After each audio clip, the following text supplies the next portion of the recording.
जैसे जैसे परीक्षाओं का समय नज़दीक आता है, छात्रों में, अभ्यर्थियों में परीक्षा का तनाव होना स्वाभाविक होता है। समय के साथ तनाव बढ़ता जाता है।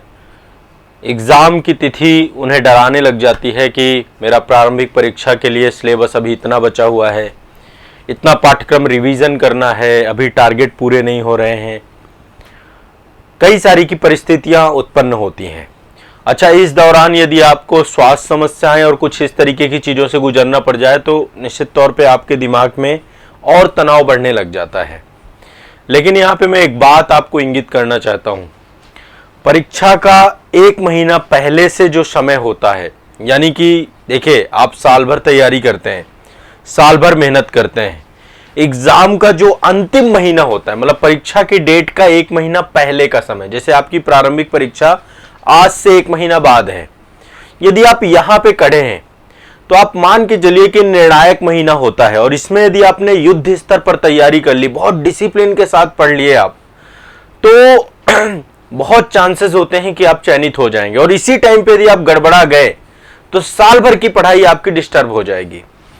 अभी आपकी तैयारी का स्तर जो भी हो, यदि आप इस साल एग्जाम देने जा रहे हैं प्रारंभिक परीक्षा का, चाहे आप आईएएस का एग्जाम दे रहे हो, यूपी पीसीएस का एग्जाम दे रहे हो, आरओ का एग्जाम दे रहे हो, सीजीपीएससी का जो भी एग्जाम है, सीजीपीएससी का मेंस है अभी आपका, जेपीएससी का भी मेंस है, बहुत सारे मेंस है, बहुत सारी प्रारंभिक परीक्षाएं हैं। इसके अलावा बीपीएससी का एग्जाम भी नजदीक आ रहा है। अभी लाइन से एग्जाम है, मतलब आप सोचिए कि चुनाव के बाद से एग्जाम है, क्रम से आपके एग्जाम होने। एमपीपीएससी का प्रारंभिक परीक्षा है, हर एक एग्जाम है। इसके बाद आरएएस का मेंस एग्जाम है, तो लाइन से एग्जाम है आपका। यूकेपीएससी की भी एग्जाम है जुलाई में। तो मतलब आप देखेंगे क्रम से परीक्षाएं, हर एक एग्जाम, मतलब आपका स्टेट में एग्जाम है और आईएएस का एग्जाम है। यदि लास्ट महीना आप अच्छे से पढ़ गए, ये अंतिम महीना ही तय करेगा कि आपका चयन होगा या नहीं होगा, आपका सिलेक्शन होगा या नहीं होगा। देखिए, सबसे ज्यादा सिलेक्शन के लिए जरूरी है कि आपका आत्मविश्वास कैसा है। जो कुछ भी आपने पढ़ रखा है, क्या उस पर आपको भरोसा है? और ये आत्मविश्वास तय करता है आपके परीक्षा के अंतिम महीने में। यदि आप इसमें डिसिप्लिन के साथ जी गए, अपने एक एक मिनट का आपने सही सदुपयोग किया, आपने जो टारगेट बनाए वो टारगेट आपने पूरे किए। इसलिए प्रतिदिन के टारगेट बनाने और प्रतिदिन के टारगेट पूरे करने, चाहे वो रिवीजन को लेकर के हो, चाहे वो करंट अफेयर्स को लेकर के हो, चाहे वो टेस्ट सीरीज को लेकर के हो, हर चीज आपकी तय करती है। और जैसे से देखिए, बहुत सारी परीक्षाएं आपकी अभी शेड्यूल्ड हैं, कुछ सितंबर में है, कुछ अक्टूबर में है, कुछ आपके जून में है, कुछ आपकी जुलाई में है, कुछ आपके अगस्त में है। तो ये सिलसिला अब चालू हो जाएगा। और मैं आपको सही बता दूं, जितने भी बच्चे एग्जाम देने जा रहे हैं, यदि आप फोकस्ड नहीं हुए इस टाइम पीरियड पे, कुछ लोगों को लग रहा होगा कि अभी समय बहुत बचा, नहीं, अब समय नहीं बचा आपका। अब आपका हर एक मिनट इंपॉर्टेंट है। टालने की प्रवृत्ति यदि आप में है तो आप खत्म कर दीजिए, उसको रोक दीजिए। इस लास्ट महीने में एक लक्ष्य निर्धारित करिए कि अपनी पूरी जान लगा देनी है। जो भी आप अपना लक्ष्य बनाए और लिखिए, कागज पेन लीजिए, और जो कुछ भी आप देखो, हम पूरे दिन के बारे में हमें नहीं पता कि पूरे दिन में क्या होने वाला है। 24 घंटे का टाइम होता है, 24 घंटे में आप सोते भी हो, 24 घंटे में आपके अन्य क्रियाकलाप भी होते हैं, भोजन भी करते हैं, 24 घंटे में आप पढ़ते भी हैं।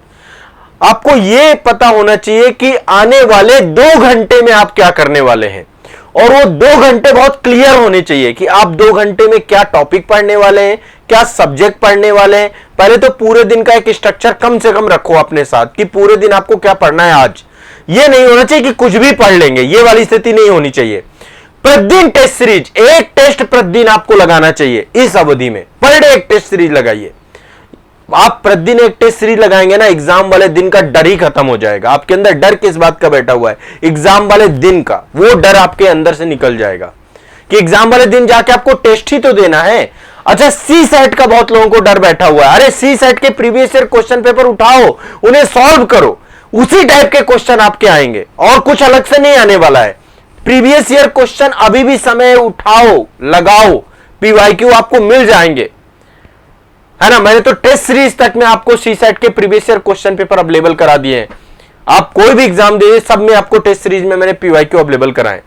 तो मेरा कहने का तात्पर्य सिर्फ आप सभी से यह है कि जितने भी छात्र हैं, आप सभी लोगों को चाहिए कि अब समय आपके पास नहीं है, आपके पास बहुत ज्यादा समय नहीं है। यदि आप सोच रहे हो कि बहुत ज्यादा टाइम है और इस टाइम को अब आप ऐसे ही जाया करने देंगे तो फिर तनाव और प्रेशर बढ़ जाएगा, फिर आत्मविश्वास डावाडोल हो जाएगा। इसलिए इस अंतिम महीने में, परीक्षा के 1 महीने पहले आपको पूरे डिसिप्लिन के साथ, पूरी की पूरी एनर्जी के साथ अपने आप को लगाना पड़ेगा और अपने टास्क तय करने पड़ेंगे और टास्क के आधार पर आगे बढ़ना पड़ेगा। यदि आप इतना कर ले गए तो आपको कोई नहीं रोक सकता है, आपको कोई नहीं रोक सकता है। आपका सिलेक्शन हो जाएगा क्योंकि आप आत्मविश्वास से भर जाएंगे। और यदि आप ऐसे ही टाइम व्यतीत करने लग गए तो फिर आप भूल जाइए, ये एग्जाम आप अगले साल देंगे। फिर इस साल तो आपका ऐसे ही जाएगा, अगले साल ये लास्ट महीना आपका रेगुलर रिवीजन में होना चाहिए, करंट अफेयर्स पढ़ने में होना चाहिए, टेस्ट सीरीज लगाने में होना चाहिए। रेगुलर टेस्ट सीरीज आपको लगाना है, रेगुलर टेस्ट सीरीज। डेली एक टेस्ट लगाइए, 2 घंटे का टाइम आपका जाएगा और बाद में उसका एक्सप्लेनेशन भी देखिए ताकि आपको पता चल सके एग्जाम। और बकायदा वो एमआर शीट में लगाइए, लगा के देखिए आप 30 टेस्ट, आप फिर देखिएगा आपकी एनर्जी क्या रहने वाली है। बैठिए उस डिसिप्लिन के साथ कि 2 घंटे में मुझे प्रीलिम्स का एग्जाम देना है। कोई भी स्कोर आए, स्कोर को लेकर घबराइए मत, लेकिन आप उस प्रोसेस से गुजरिए जो एग्जाम वाले दिन आपको गुजरना है। फिर आप मुझे बताइएगा कि आपकी स्थिति क्या है। तो अब समय जितना भी बचा है उसका पूर्ण सदुपयोग करेंगे, पूरी मेहनत करेंगे, पूरी तन्मयता के साथ काम करेंगे। इन संकल्पों से भर जाइए ताकि आप अपने जीवन में सफल बन सके। मेरा सिर्फ एक ही आप लोगों के लिए उद्देश्य है कि आप अपने जीवन में सफल बन पाए, ये सबसे ज्यादा इंपॉर्टेंट है। करंट अफेयर्स मैंने जितना पढ़ा दिया है, यदि इस करंट अफेयर्स को आपने किया है रेगुलर तो आपको कोई नहीं रोक पाएगा। आप करंट अफेयर्स एग्जाम हॉल पे जाके आप बेहतर करोगे। अभी भी जितना टाइम बचा है मैं अभी रेगुलर करंट अफेयर्स आपको कराऊंगा एग्जाम तक, ठीक है। जो चीजें हो सकती हैं करंट अफेयर्स में, जो पूछा जा सकता है, जितना मेरा अनुभव एक्सपीरियंस है, मैं सब करा दूंगा, ठीक है। तो भरोसा रखिए, विश्वास रखिए। और जीएस में भी रिवीजन का सेगमेंट आपका फिर से प्रारंभ हो जाएगा, रिवीजन भी आपको करा दूंगा, ठीक है। चलिए।